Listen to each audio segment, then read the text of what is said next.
Donc voilà, donc comme évoqué sur l'invitation, aujourd'hui, le sujet qu'on va traiter, on va le traiter de façon assez simple, hein, je ne vais pas forcément rentrer dans le détail. Le but, c'est d'amener de l'information et ce sera déjà pas mal si j'y arrive. Donc, c'est de traiter de la continuité de l'activité en cas d'absence du gérant, d'une personne clé dans l'entreprise. Donc, l'impact, les solutions et le cadre fiscal. Donc, ici, on ne doit parler vraiment que de la partie entreprise, pas protection personnelle du gérant, parce qu'on parle souvent de prévoyance hein, pour le gérant dès qu'on est travailleur non salarié, et donc qui est quelque chose de complémentaire et je dirais même d'essentiel. Voilà, mais on est sur vraiment une partie complémentaire qui va plus traiter de l'aide au niveau de l'entreprise. Donc, par rapport au sommaire, la façon dont j'ai abordé le sujet, c'est de présenter des cas, donc deux cas différents parce que finalement, on voit que les solutions qu'on va apporter ne vont pas être les mêmes. Ce ne sont pas des cas traités, mais je me suis inspiré de cas concrets avec des clients qui m'ont permis de rapprocher ça de quelque chose de réel en fin de compte et que beaucoup de gens pourraient traverser tout simplement. Donc on aura deux cas de figure, un cas où on a une entreprise individuelle, un commerçant, et un deuxième cas de figure où on a deux associés intimement liés dans l'activité professionnelle et donc deux artisans en SARL. Donc ensuite, je vais vous présenter ça sous différents aspects. Et donc, je vais commencer avec le premier cas de figure, qui est donc Monsieur Durand, commerçant. Alors, commerçant, ça peut être de la vente de fleurs, ça peut être de la vente de bijoux, ça peut être de la vente de jouets, de choses comme ça. Après, libre cours à votre imagination. En tout cas, c'est le cas de nombreuses personnes en France aujourd'hui. Donc, le chiffre d'affaires annuel en temps normal pour cette personne est à peu près de 120 000 euros. Alors, ça peut paraître peu, ça va dépendre évidemment des personnes, de la localisation, donc c'est vraiment un exemple, hein. Malheureusement, M. Durand, il lui arrive un accident, donc un accident de moto. Donc, il est en arrêt de travail supérieur à 3 mois. Alors, finalement, il pourrait être en arrêt de travail 1 mois ou 2 mois. C'est juste que le déficit que ça va créer au niveau de son entreprise va être plus flagrant. Enfin, plus l'arrêt est long, plus ça va être flagrant. Et donc, après cet arrêt de travail de 3 mois, il est en reprise à temps partiel pendant 2 mois. Donc, en tout cas, c'est la base de cette simulation. Donc, l'impact que ça va avoir au niveau de son activité, notamment, c'est l'impossibilité d'ouvrir sa boutique puisqu'il est seul, hein. Donc, pendant 3 mois, ça va être porte close. Les charges fixes, quant à elles, elles vont continuer de tomber, hein, donc loyer, électricité, chauffage, eau, location de mobilier, prime d'assurance, facture fournisseur. La liste peut être longue et donc forcément, on a une baisse du chiffre d'affaires. Donc, si après on regarde l'impact en chiffres sur une année glissante, donc on voit qu'on va avoir une variation à peu près du chiffre d'affaires et des charges variables d'à peu près 33%. Les charges fixes, quand elles ne bougent pas, hein, les factures, il faut les payer, donc elles restent constantes. Donc, le bénéfice qui était hors rémunération était de 8 000 euros. Sur une année, on va dire à peu près normale, on va passer, avec les baisses de chiffre d'affaires qu'on a vues, on va passer à zéro de bénéfice, et donc un déficit qui se quantifierait à peu près à 8 000 euros. Donc, si on regarde l'impact que ça a, c'est surtout au niveau de sa trésorerie finalement, hein, puisqu'on part du principe où il a une prévoyance à titre personnel, donc lui va maintenir sa rémunération, en tout cas partiellement. Mais par contre, l'entreprise qui, elle, doit faire face à ses charges fixes, on va les ponctionner dans la trésorerie, tout simplement. Donc, en termes de besoins, si on peut l'imager de façon un peu plus précise, ça correspondrait à peu près à ça. Donc, on va voir sur le graphique, alors, je ne l'ai pas précisé, hein, mais la chute au niveau du graphique correspond notamment à l'arrêt de l'activité. Et là où ça reprend par palier, c'est la reprise à temps partiel. Et donc, le besoin qu'on va avoir à couvrir, puisque finalement, on n'a pas besoin de couvrir la totalité des charges fixes sur une année pleine, ça va être le déficit qui est créé par la fermeture de la boutique, puis la reprise à temps partiel. Donc, c'est cette zone rouge qu'on voit en bas du graphique. C'est là où on est négatif et c'est là où on va venir solliciter la trésorerie. Donc, la solution qu'on peut amener sur ce genre de problématique, c'est ce qu'on appelle une garantie en remboursement des frais professionnels, en fait. C'est une garantie indemnitaire. Donc là, le besoin qu'on voit, il va être à couvrir à peu près de 7 900 € par an. Donc, ça revient à peu près à 658 € par mois. Cette garantie, elle a pour objet de permettre à la société de couvrir ses charges fixes en cas de maladie ou d'accident de l'assuré, donc le gérant en l'occurrence. Elle permet de préserver la trésorerie. Les frais qui peuvent être pris en charge, donc c'est les charges sociales, les taxes, les loyers, les charges locatives, chauffage, électricité, tout ce qui est énergie, location de matériel. Donc, en fait, on va pouvoir indemniser, sur l'exemple qu'on a ici, à hauteur de 7 900 € par an, toutes ces factures-là. C'est-à-dire qu'on les présente à la compagnie d'assurance et à hauteur de 7 900 € par an, eh ben, elle va les prendre en charge, tout simplement. Donc, le traitement fiscal, après, c'est quelque chose d'important parce que finalement, c'est de la protection d'entreprise. Et dans le cadre de la protection d'entreprise, en France, on peut déduire du bénéfice de l'entreprise les cotisations qui sont versées pour ce genre de protection. Donc, elles viennent en déduction du bénéfice et de l'assiette également de cotisation des taxes sociales. Après, le montant, en fin de compte, que l'entreprise récupère, ça va être considéré comme un produit d'exploitation, comme du bénéfice en quelque sorte. Donc ça, c'est la première solution. Je reviens juste sur le fait que c'est une garantie indemnitaire dans la mesure où c'est un peu comme une enveloppe. On va pouvoir y mettre, y loger les factures jusqu'à la hauteur du montant qui aura été souscrit. Voilà. Ce n'est pas une garantie forfaitaire, il faut bien distinguer les deux, on va voir l'autre après.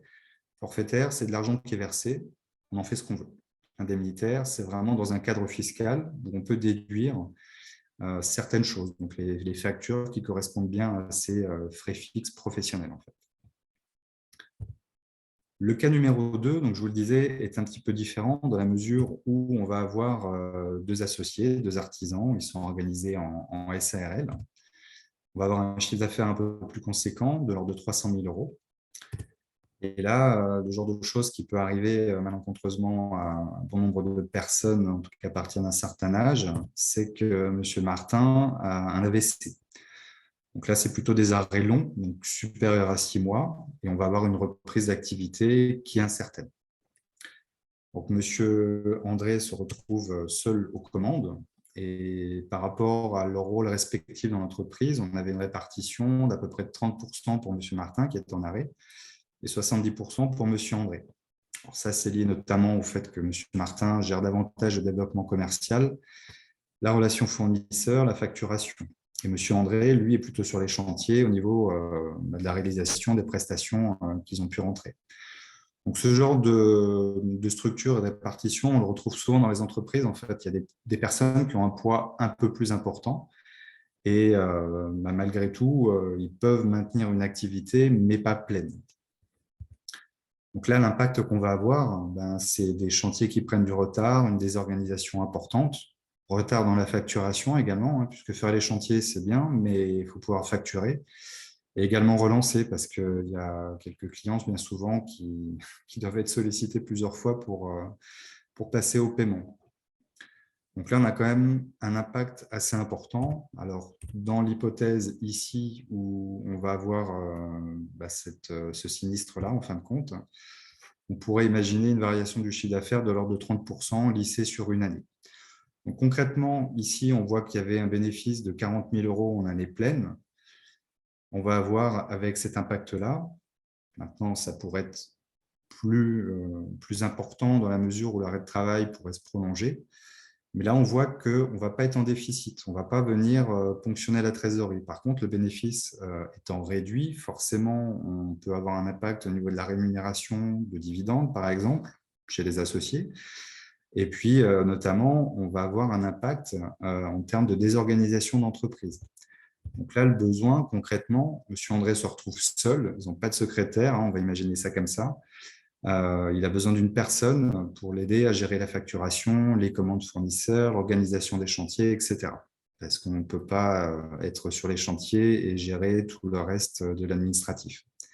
Très compliqué, bien souvent, pour les petites entreprises. Donc ici, la solution qu'on pourrait amener, c'est ce qu'on appelle une garantie homme-clé. Donc là, contrairement à tout à l'heure, c'est une garantie forfaitaire. On voit ici, par exemple, que le besoin pourrait être d'embaucher finalement une aide administrative, ne serait-ce qu'à mi-temps. Ça va représenter à peu près un besoin de 24 000 € par an, donc soit 2 000 € par mois, dans la mesure où c'est un salaire qui est chargé, donc on parle bien de ce montant-là avec les charges qui vont avec. Donc là, l'objet d'une garantie qui correspond à l'homme clé, ça va être de permettre à la société de disposer rapidement d'une trésorerie, de permettre à la société de se réorganiser et de lui permettre, par conséquent, de préserver sa trésorerie également. Donc là, les frais pris en charge, en fin de compte, on n'en a pas réellement, puisque la garantie est forfaitaire. L'assureur verse de l'argent, tout simplement, par rapport au montant qui a été souscrit. Donc là, en l'occurrence, on est sur 2 000 € par mois. Et l'entreprise, qui est l'adhérente, va faire ce qu'elle veut de cet argent. En l'occurrence, ça peut être ici payer une aide administrative, mais imaginons qu'il y a un problème de recrutement et qu'elle n'arrive pas à trouver la bonne personne tout de suite. Cet argent peut être mis sur le compte, peut être également orienté sur la prise en charge des frais fixes, etc. Donc, l'entreprise est libre après d'orienter cet argent comme elle le veut. Et donc, elle va pouvoir même le capitaliser, je dirais en quelque sorte, et le dépenser après coup. Et donc, le traitement fiscal au niveau de cette garantie-là, eh ben, encore une fois, c'est l'entreprise qui souscrit. Donc, les cotisations sont déductibles du bénéfice de l'entreprise, tant sur le point de vue impôt que cotisation sociale. Et les prestations, de la même façon, vont être intégrées en produit d'exploitation. Donc, c'est vraiment deux choses qui vont correspondre à des besoins différents. Pour autant, on peut avoir une complétude dans ces deux garanties, parce que quand on démarre, on a une trésorerie très faible. On va avoir besoin de quelque chose qui démarre tôt. Et on va le voir après, les deux garanties n'ont pas les mêmes conditions en termes d'application et notamment de délai de franchise, en fait. Donc, pour faire une synthèse assez courte, je le répète, ce sont des solutions adaptées vraiment à chaque situation. On ne va pas proposer ça avec du clé en main. Comme je disais tout à l'heure, on ne va pas couvrir toutes les charges fixes, ça n'a pas de sens, ça coûterait extrêmement cher. Donc, ça demande à analyser les besoins, les déficits potentiels qui peuvent se présenter et ensuite proposer le montant des garanties qui est adapté à chaque situation. Donc, pour la garantie, la première qu'on a vue, donc les garanties remboursement de frais professionnels, donc il faut savoir que la personne assurée, c'est toujours la personne qui est en charge du paiement des factures. Donc, ça veut dire que c'est le gérant d'entreprise. La franchise, elle, c'est intéressant, elle est modulable. C'est-à-dire qu'on va pouvoir adapter des franchises comme pour une prévoyance du gérant. On peut la faire démarrer, j'exagère, mais à 0 jour en cas d'arrêt, que ce soit par accident, hospitalisation ou maladie même. Et on va pouvoir la moduler et aller jusqu'à 365 jours si on le souhaite. Elle continuera d'être active, cette garantie, tant que dure l'arrêt de travail. C'est l'intérêt finalement de cette garantie-là, puisqu'un arrêt de travail, ça peut durer jusqu'à 3 ans. C'est assez long. Quand bien même une entreprise, déjà au bout d'1 an, va se poser la question en fonction de ce qui va arriver au gérant, si l'activité elle est maintenue ou si simplement on l'arrête. Mais en tout cas, elle peut aller assez loin en termes de garantie.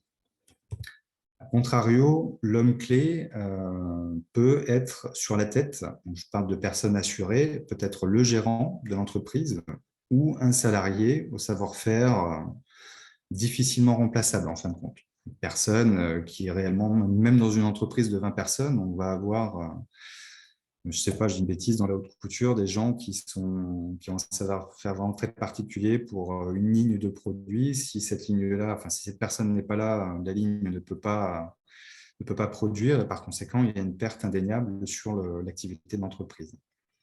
Ensuite, en termes de franchise, là, on a un cadre fiscal qui est un petit peu plus strict. Donc, on a une franchise de 90 jours qui peut être abaissée à 30 jours. Alors, je ne m'étendrai pas sur ce sujet-là, à savoir que la différence entre 30 et 90 jours, c'est une cotisation qui ne peut pas être déductible de la même façon que la garantie homme-clé standard.